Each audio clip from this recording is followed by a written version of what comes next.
Hey everyone, and welcome back to the Emotionally Intelligent Parenting Podcast. You know me, I'm your host Stephanie Pinto. I'm in Sydney, Australia. I'm an emotional intelligence coach and consultant and an author and a speaker. I do all the things because I love emotional intelligence and parenting. Okay, today we're diving into a topic that I think pretty much every toddler parent needs to hear. So if you have toddlers or if you have young kids, like kind of preschool age kids, oh man, this episode is for you. Especially if you've lost your cool or you feel guilty or you have messed things up or worried that you've broken your relationship with your kids because sometimes, we snap and yell. Basically, that's all of us. This is going to be such a breath of fresh air for you and actually really practical too. Okay, so don't think that we're just having a nice warm chat. We're actually getting down into some practical, what can we do when we have those moments where we have a rupture and things kind of go wrong. So today's episode is called Repair Over Perfection, Raising Emotionally Resilient Toddlers. And I'm joined by someone who is truly transforming the way that we see toddlerhood. This is Devon Kuntzman, and she's from Transforming Toddlerhood. Maybe you guys already follow her, at least on Instagram. She's got 900 and something thousand, almost 1 million followers. So her work is literally globally transforming lives. She is the original toddler parenting coach on Instagram and on social media. She's trusted by over 1 million parents worldwide collectively. And she also has a background in psychology and child development. She is a certified coach, a gentle sleep coach, and a graduate of the Wonder Weeks Academy. So man, she knows her stuff. She's coached parents and also been a high-profile nanny. Did not know that.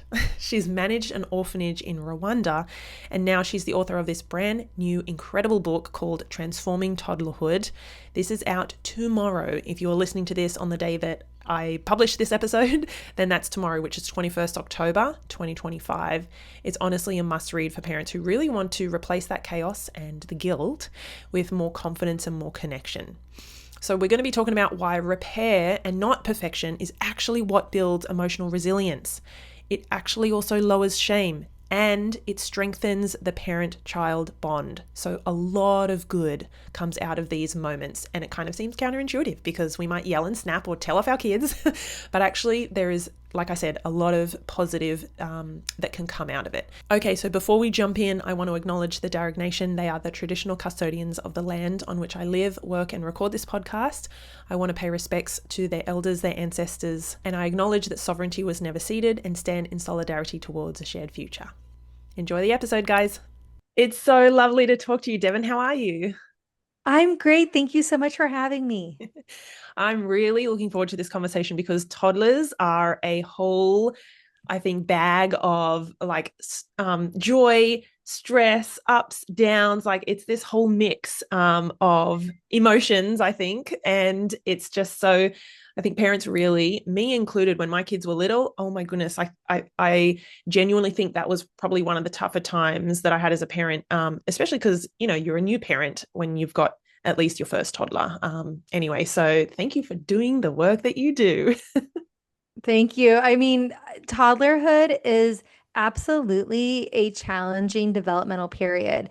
And it's also a critical developmental period in terms of brain development and emotional regulation skills. And so that's why I started transforming toddlerhood because to really dispel the myth that toddlerhood is terrible, because if we just white knuckle it through this developmental period and only see the terrible, challenging things, then we really miss all of the joy, all of the firsts, and really miss the opportunity to set the foundation for the rest of our child's life in terms of their brain development and emotional resilience. Yes, I love that. I love the just the visual of white knuckling. I'm like, oh yes. Right. It's I like, had I had many moments.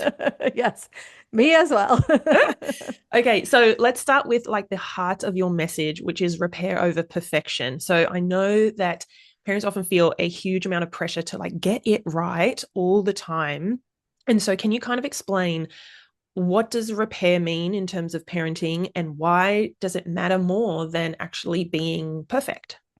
Yes. So when we're talking about repair, what we're talking about here is really repairing the relationship, making amends. So maybe whenever we have lost our patience, we've yelled, we've maybe just acted in a way that isn't in alignment with who we want to be as a parent. there's an opportunity to come to our child and make amends in that relationship. And the reason that this is so important is not only does it help your child feel seen and heard, it strengthens your child's bond with you, but also it's so important for teaching skills because every time that you make amends with your child and you repair the relationship, you are teaching your child critical relationship skills, conflict resolution skills that are going to serve them for many, many years to come. And if you were a perfect parent, if you operated like a robot, which is just quite frankly impossible, but say that that was even, possible, your children would not, first of all, know that it's okay to be a human being with the full spectrum of emotions. Children wouldn't know that it's okay to make mistakes and take ownership of them. And then they wouldn't have the skills to repair the relationship and get things back on track after it happened. So we are our child's greatest teacher, and we don't have to be perfect to be able to be that teacher. Oh, I love that. And you know what? It brings to mind situations now as adults that we have with other people. It might be at work or extended family or neighbors. And like when we don't feel like that other person in the relationship has understood how we feel, that they've said the wrong thing or hurt our feelings or hurt us in some way, if we don't feel that and they don't take that time to apologize or repair or say, I get what I did, or like, I'm sorry, I didn't mean to send you that text, or not include you, that really, like, that has huge impacts to our relationships, I think. And we get frustrated at those people, which we're rightly so able to do. But this stuff, as you're saying, it starts when our kids are little. We can still teach them about repair and what that looks like and why it's so important. So I love that we're talking about this. I just think, yes, why don't we start with like the little people? Then when we get to big people, we don't have such work to do. Hmm. So, okay, so you've Absolutely. you've talked a bit about like this science. You've mentioned that a bit of science that backs this up. I know you talk about that a lot on your social media as well. So, can you kind of walk us through what is actually happening in a child's brain during these moments of rupture and repair, and how does this kind of process help build that emotional resilience? Yes. Well, whenever a child is quote unquote acting out, they're typically dysregulated, right? So either they're overwhelmed sensorially or they're overwhelmed emotionally. And then whenever we get upset, it can kind of send the message that maybe their feelings and emotions aren't okay or having these needs aren't okay. And furthermore, it really makes kids start to kind of hide those feelings and emotions to try to please us because a child's greatest fear, especially in these early years, is to lose our unconditional love and acceptance because children are highly reliant on us to meet their physical and emotional needs, right? Your 2 year old is just not able to, cook their food, go to the grocery store, wash their clothes, all the things. They're reliant on us for those physical needs and the emotional needs because their brains are so immature. But what is so interesting is when you look a little bit deeper here, because a lot of parents are, very, very worried about like, oh my gosh, am I messing up my child? Am I failing here? And in my book, I talk about this two different types of stress.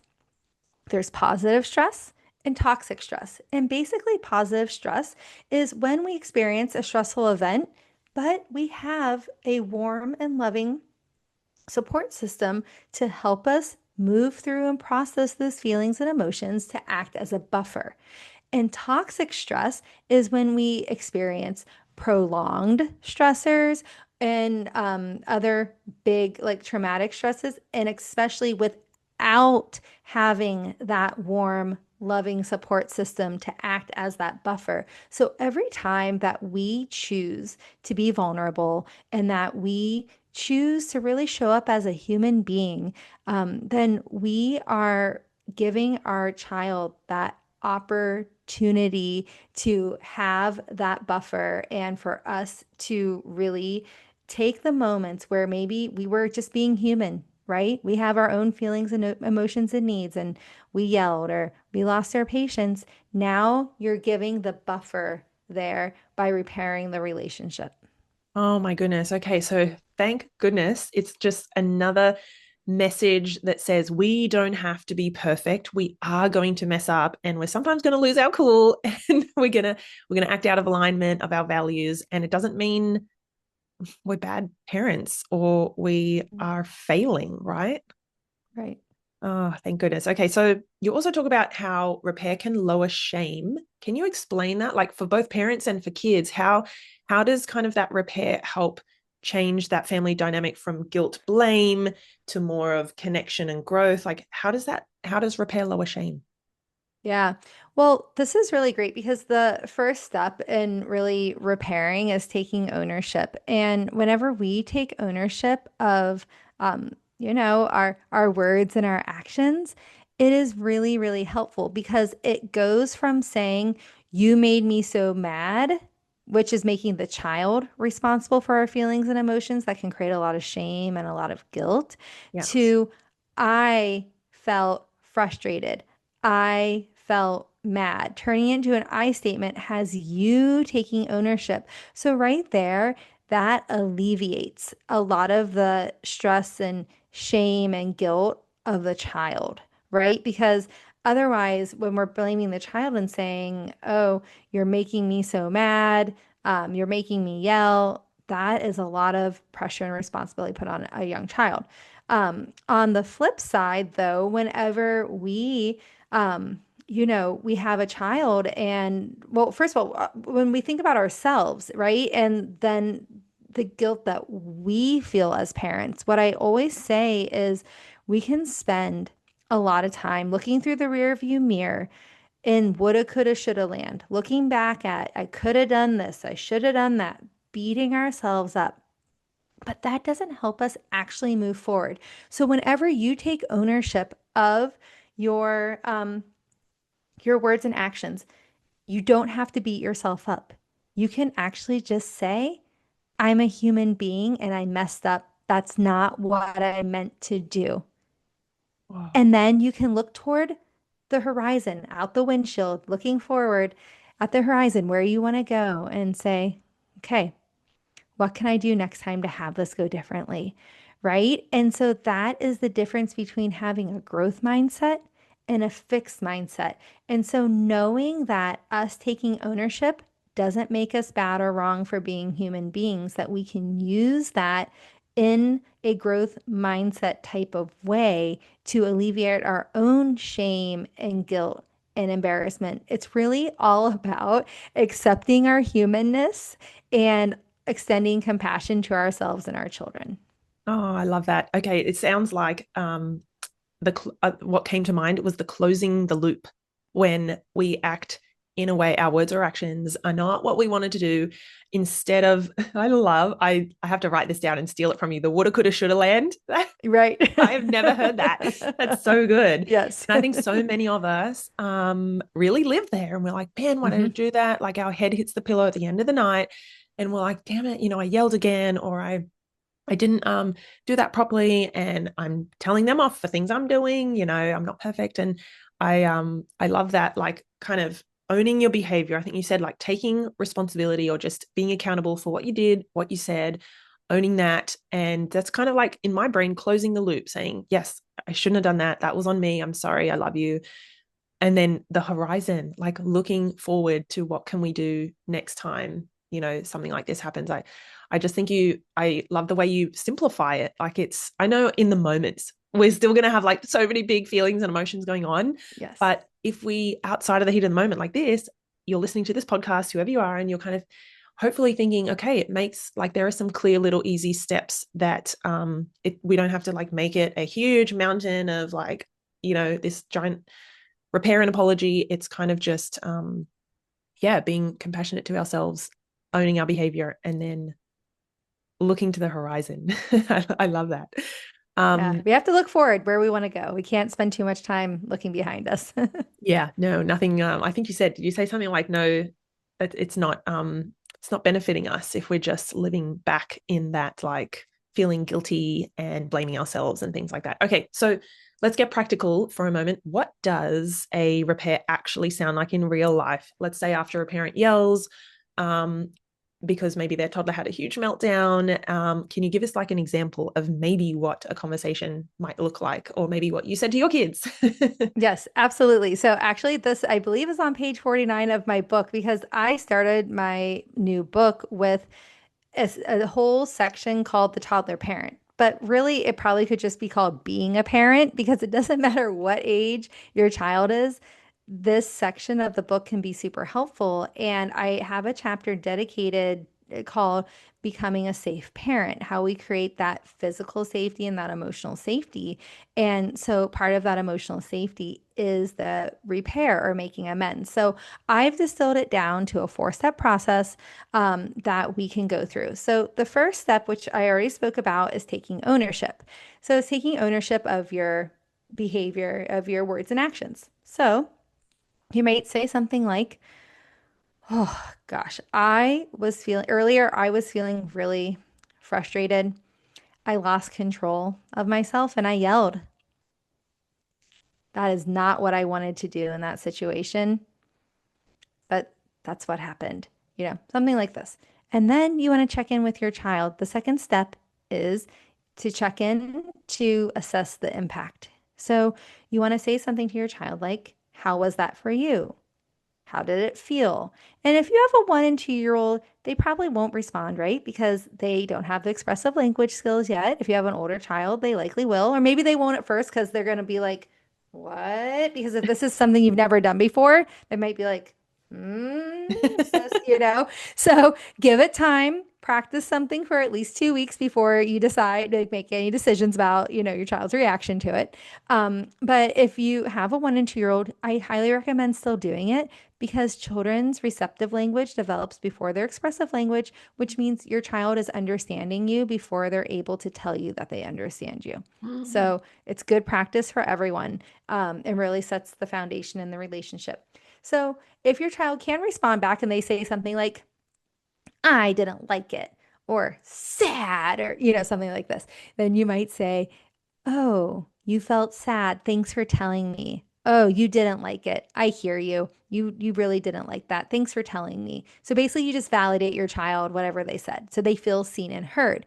This is that part of that protective layer, right? This is the buffer because your child feels seen and heard. And that connection is like the balm that soothes the feelings and emotions, that soothes the hurt, and really is like a big part of the buffer protective layer of repairing the relationship.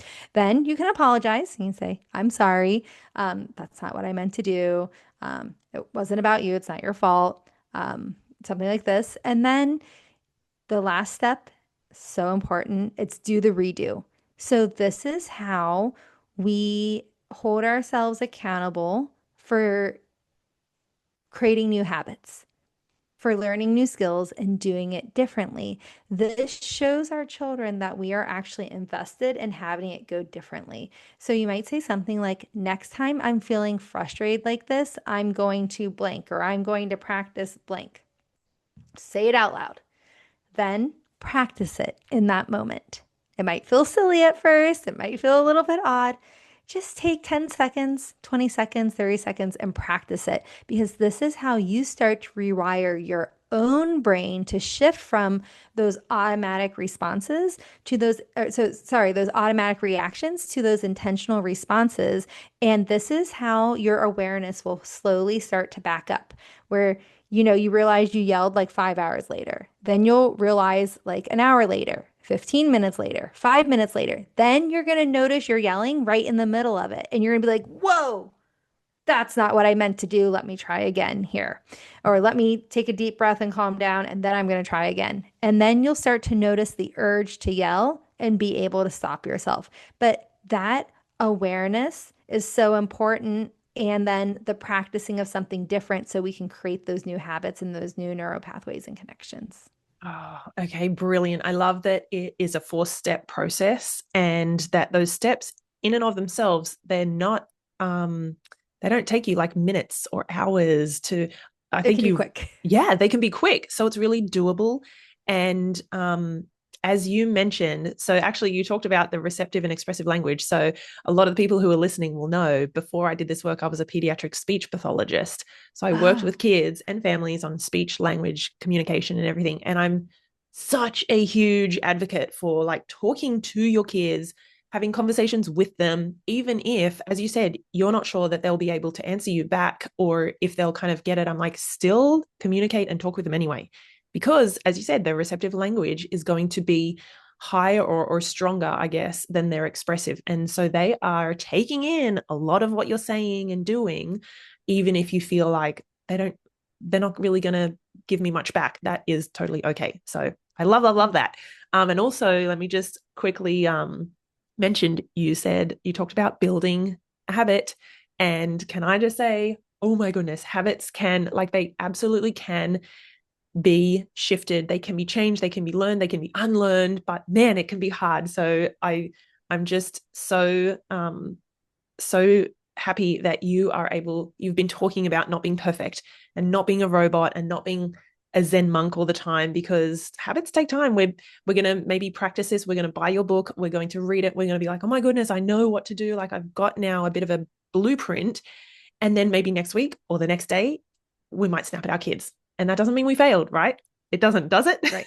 Right. You can't stay in woulda, coulda, shoulda land. You need to like recognize it, have the awareness, but then reorient yourself toward the horizon. Oh, I love it. Yeah, I'm going to keep in mind the horizon too. I love that idea of like, okay, let's look forward. What can we do next Yep. time?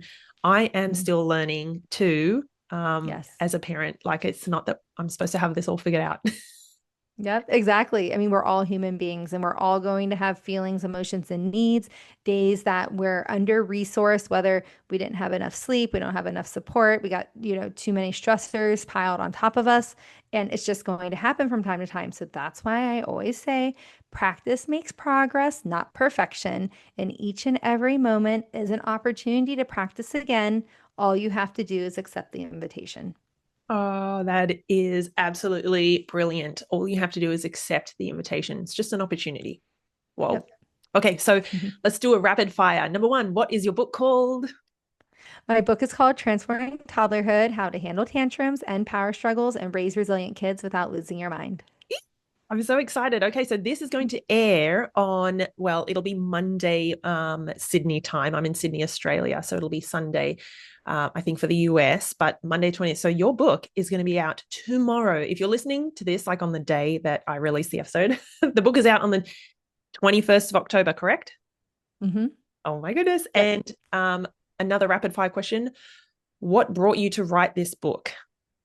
Yes, I wanted to write a book. I wanted to write a book for a long time, and I had many publishers reaching out to me since 2019. But I didn't want to just write another book, another parenting book, because we have a lot of parenting books out there, and I know how tired, exhausted, and stressed parents of toddlers are. A lot of parents of toddlers also have a baby at home, and it is very, very, very hard to find time to read and get through long 20-some page chapters.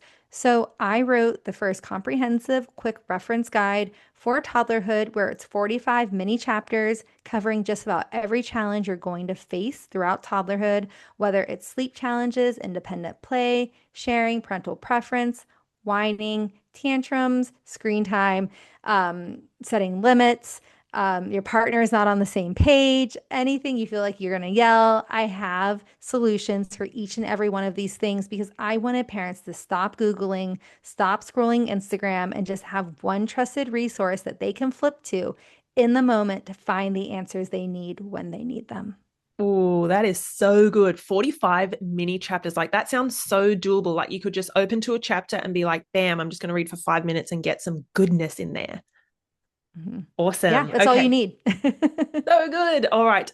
Is there any last little message? We know what your book is called. We're going to run out and get it. We can get it on, is it any platform? Is it Amazon? Is it particular Mhm. bookstores? What do you think?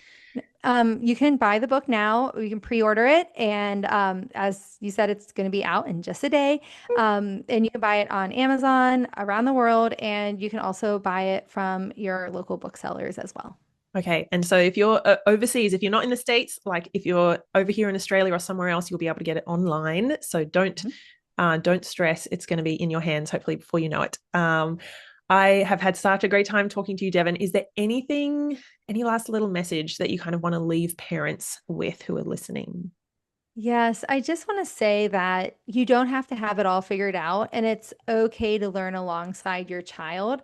The best parents are parents who are willing to learn and grow, who are willing to make mistakes, own them, to fall down, pick themselves back up, and know that none of that makes them a bad parent. I just want that to kind of sink in for a moment because that's actually really, really powerful. Thank you so much. It's been a joy and all the best with your book. I know it's going to be in thousands and thousands of hands, including mine. So thank you so much for everything you do, Devon. Oh, thank you so much. And if you want to find where you can find the book locally, you can just go to transformingtoddlerhood.com/book, and I have all the retailers there. Oh, wonderful. Okay, I'm going to put all the links for the book and for your work and for your huge like Instagram and social media as well. I'm pretty sure most people already will be following you because your work is incredible, but I'm going to put all those links in the show notes. And if you're watching on YouTube, actually, you can just scroll down, look at the description. Everything is going to be there. Please go and find Devon and her work and her amazing new book. Okay, that was incredible. Devon is such a light and such a beautiful heart in this world of parenting. I want to thank her for joining me today. And I just think she has shared so many compassionate and really hopeful perspectives on parenting, especially those of us who have little toddlers at home. I know a lot of you are hopefully breathing a sigh of relief after hearing that actually, no, it's not about getting it right all the time. It's literally all around how do we repair afterwards. And remember, she talked about that we are teaching lifelong skills, right? So we need adults in the world now to actually be much better at repair, apologizing, owning their mistakes, being accountable. I don't think we see enough of that. And so this is partly my mission too. I need to do it more. I want to teach my kids to do it. And I just hope that a lot of people across the globe, hear this kind of message. Let's not be perfect, but let's own our mistakes when we make them. Okay, so you can connect with Devon. I'm going to put all of her links in the show notes. Like I said, you can get a copy of her brand new book, or if it's not out yet today, because like I said, it's coming tomorrow, 21st, you can pre-order it. It's called Transforming Toddlerhood. Just check all the links in the show notes, click on those. You can go straight to it.